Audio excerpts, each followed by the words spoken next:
King Richard III's remains have arrived at Leicester Cathedral ahead of his reburial.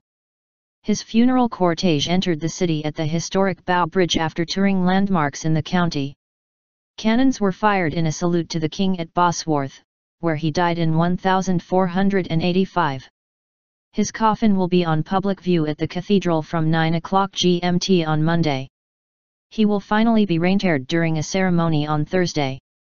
Richard's skeleton was found in 2012, in an old friary beneath a car park. The former king's coffin, which is made of English oak from a Duchy of Cornwall plantation, emerged during a ceremony at the University of Leicester. Archaeologists, academics, researchers, and descendants of Richard III's family, including Michael Ibsen who built the coffin, placed white roses on it during the ceremony. The reburial procession began at Fenn Lane Farm, believed to be the closest spot to where the king was killed. Ceremonies were held for the king as his cortege travelled through the county, including those at Bosworth Battlefield Heritage Centre and Bow Bridge. Ahead of the cortege arriving in Leicester, City Mayor Peter Soulsby said, "It was from Leicester in 1485 that Richard rode out to battle, and it was to Leicester that he returned, defeated, slung ignominiously across the back of a horse.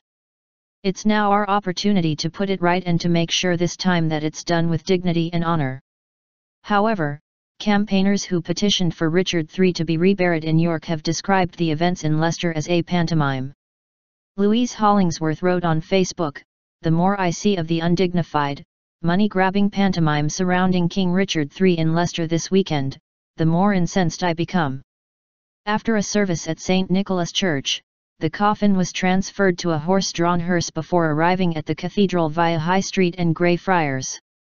The public will be able to view the coffin at the cathedral from Monday to Wednesday before a reinterment service on Thursday.